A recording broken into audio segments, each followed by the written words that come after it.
ঘরের দরজাটা খোলা, জানালার সামনে চেয়ারের উপর জয়ন্ত নেই, তার বিছানাও শূন্য।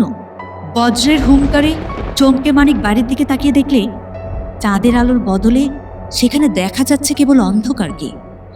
বৃষ্টি নামার শব্দও শোনা গেল। তাড়াতাড়ি জানালা বন্ধ করতে গিয়ে মানিকের চোখে পড়ল আরেক দৃশ্য।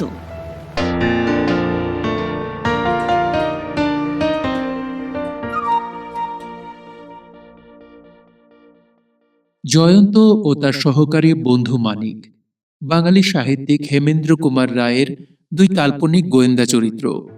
বাংলায় কিশোর পাঠ্য গোয়েন্দা কাহিনীর ভেতর জয়ন্ত, মানিক এবং সুন্দরবাবুর কীর্তি কাহিনী অগ্রগণ্য।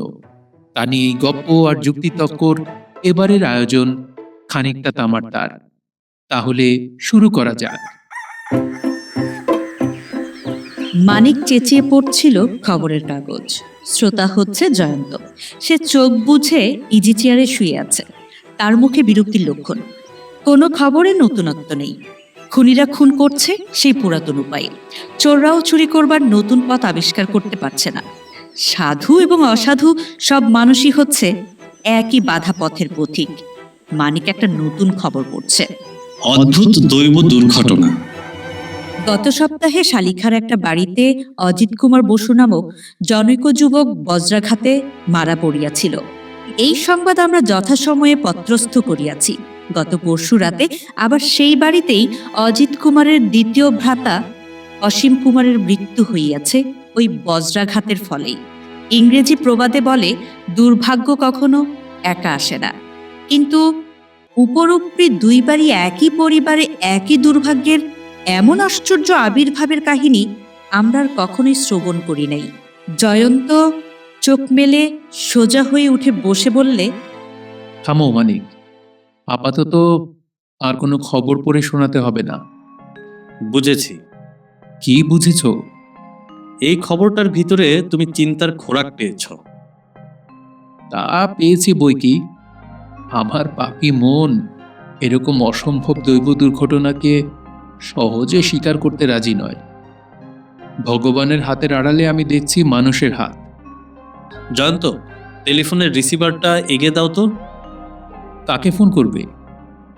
আমাদের বন্ধু গিরীন্দ্র চৌধুরীকে। ইন্সপেক্টর গিরীন্দ্র চৌধুরী? হ্যাঁ, তার কার্যক্ষেত্র তো ওই অঞ্চলেই। হয়তো সে আমাদের অন্ধকার মনকে কিঞ্চিত আলোকিত করতে পারবে।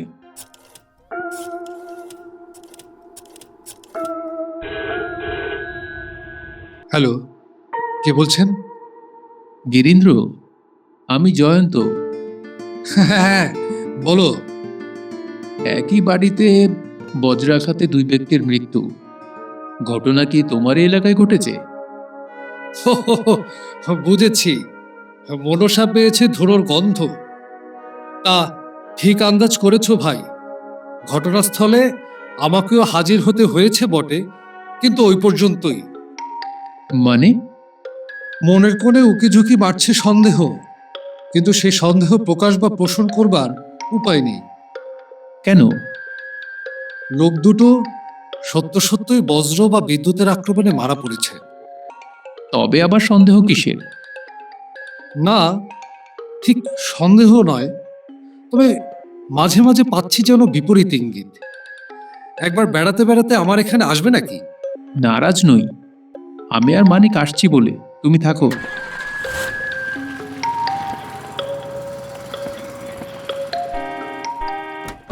চলে আসলাম আমরা। প্রথমেই তোমরা কি এক এক পেয়ালা কফি পান করতে চাও? জানো তো, আমি আবার চায়ের ভক্ত নই।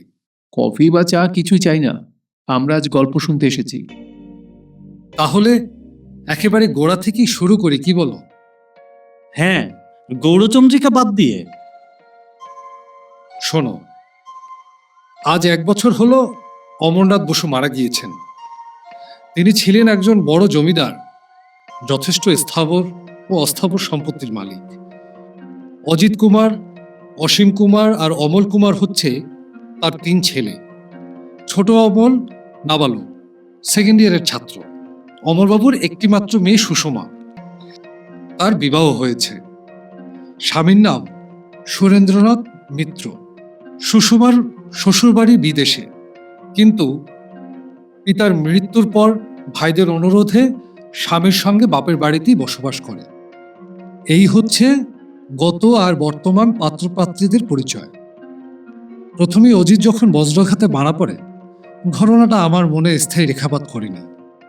ডাক্তার বললেন মৃত্যুর কারণ বিদ্যুতের আঘাত, কিন্তু গেল পরশু অসীম ওইভাবে মারা পড়াতে আমরা রীতিমতো চমকে গিয়েছি। এবারেও ডাক্তারের মুখে মৃত্যুর কারণ শুনলাম বটে, কিন্তু 2 সপ্তাহের মধ্যে একই পরিবারের উপর বজ্রের এমন পক্ষপাতিত্ব বিস্ময়কর। অবশ্য দুটি ঘটনার রাত্রি মেঘাচ্ছন্ন সজল আকাশ থেকে বজ্রের হুঙ্কার আমরা সকলেই শুনেছি। তবে তুমি সন্দিগ্ধ হয়েছ কেন?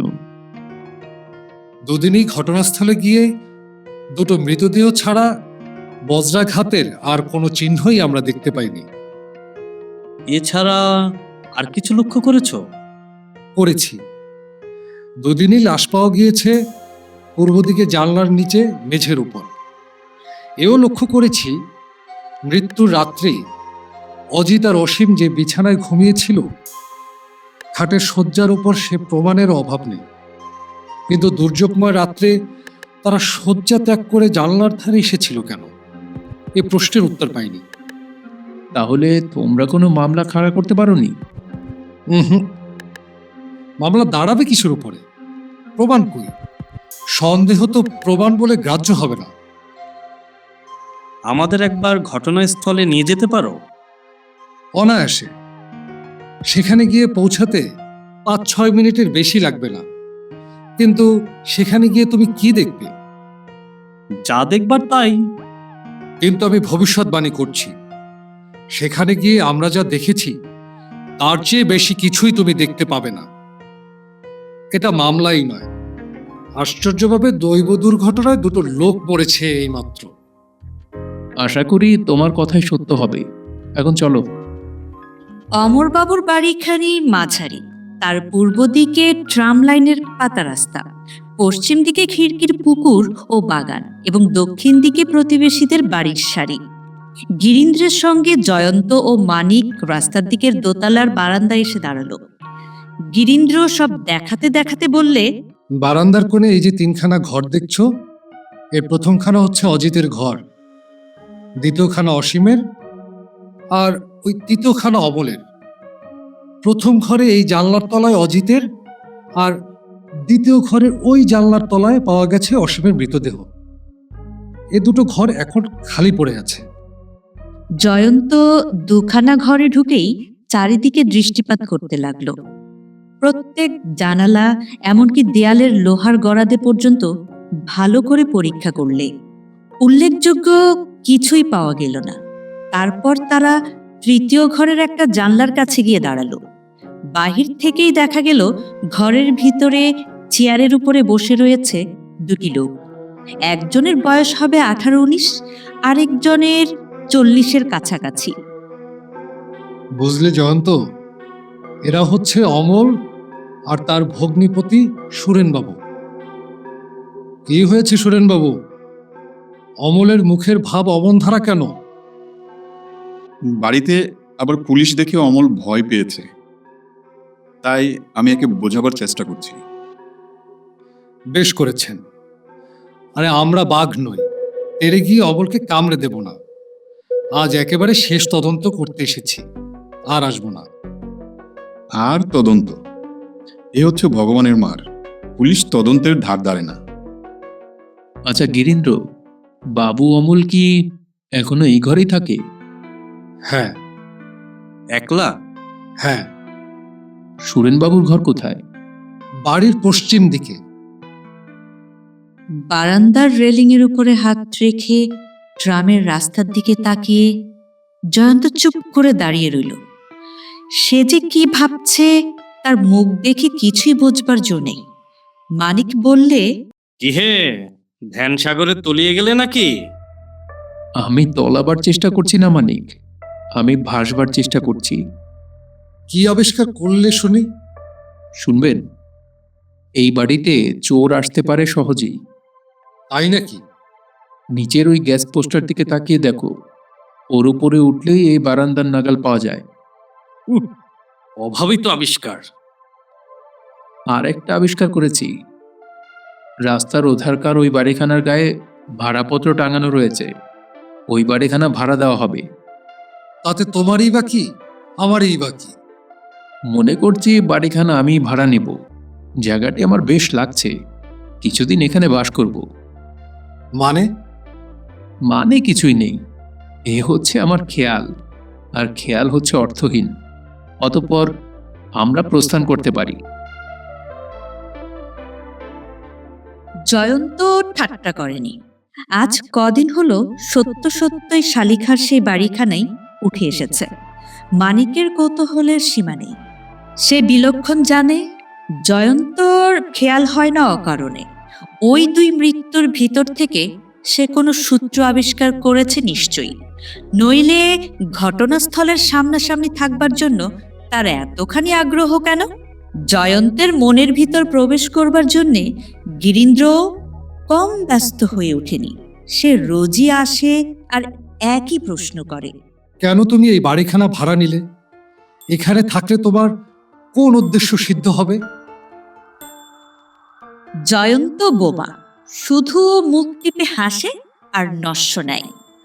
হপ্তা দুই কেটে গেল।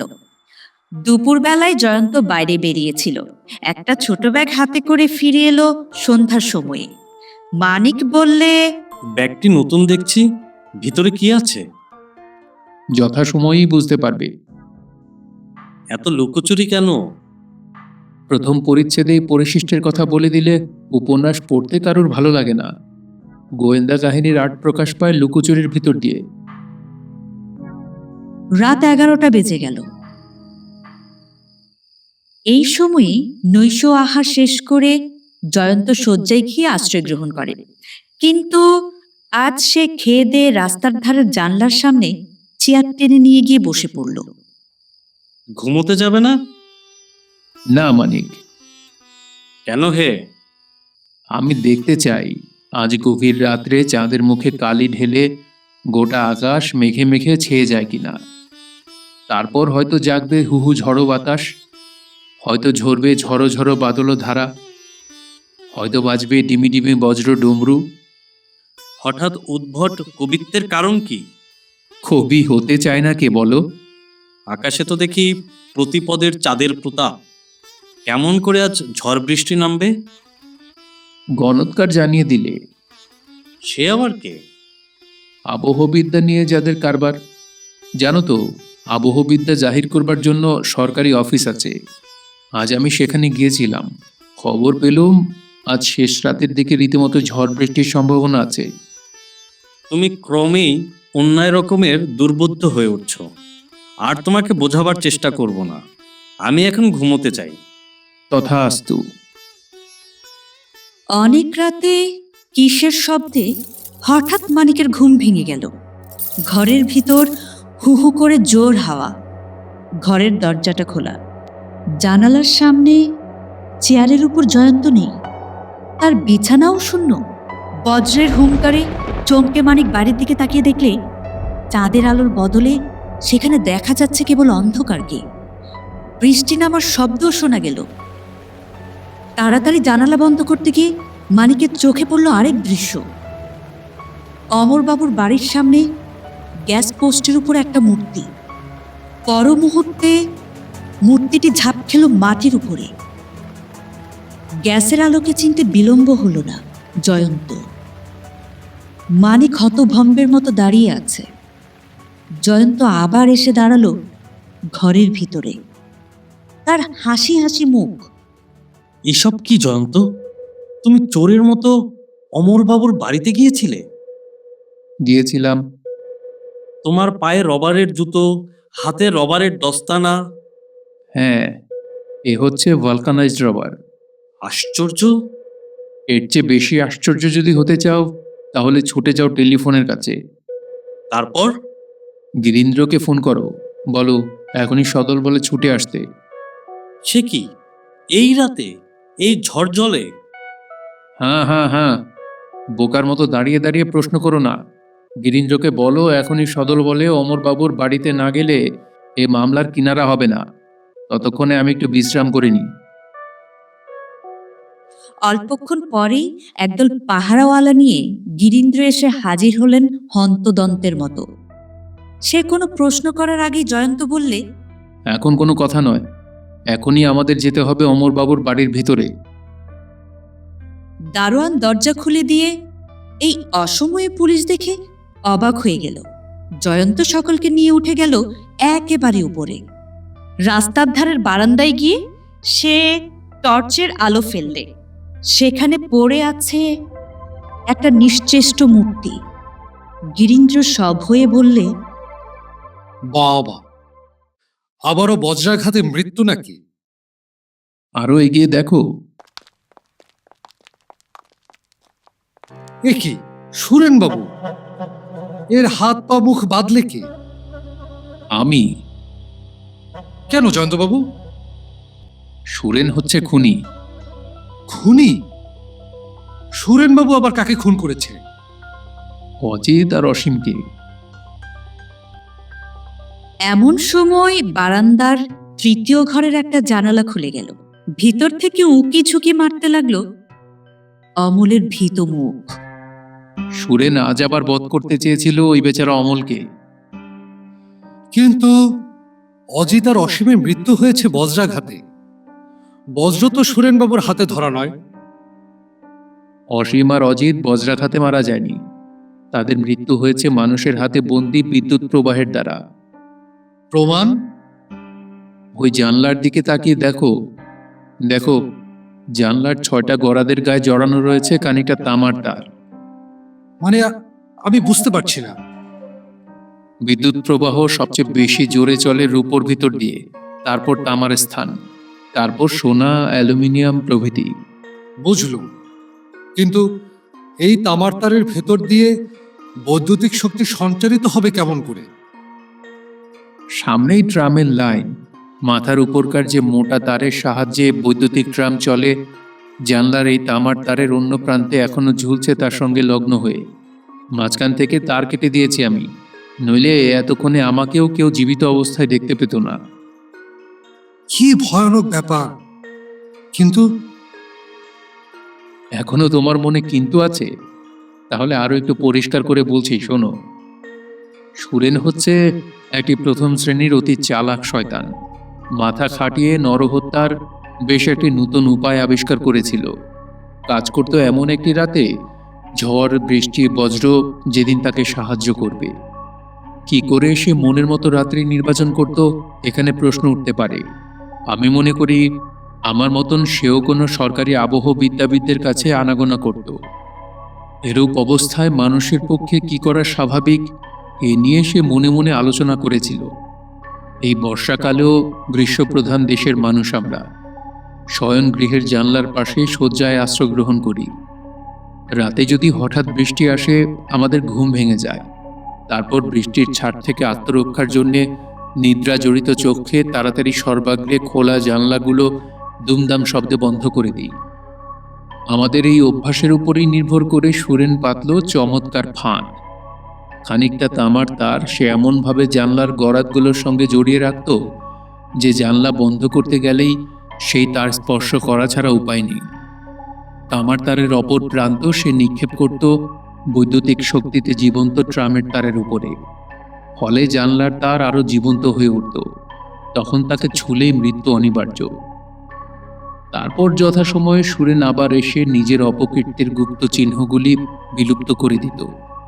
আমার বিশ্বাস, বিপজ্জনক মৃত্যুকে এমনভাবে খেলা করার সময় আমার মতো সুরেনও ব্যবহার করত ভালকানাইজড রাবারের জুতো ও দস্তানা। ফলে বৈদ্যুতিক শক্তি তাকে আক্রমণ করতে পারত না।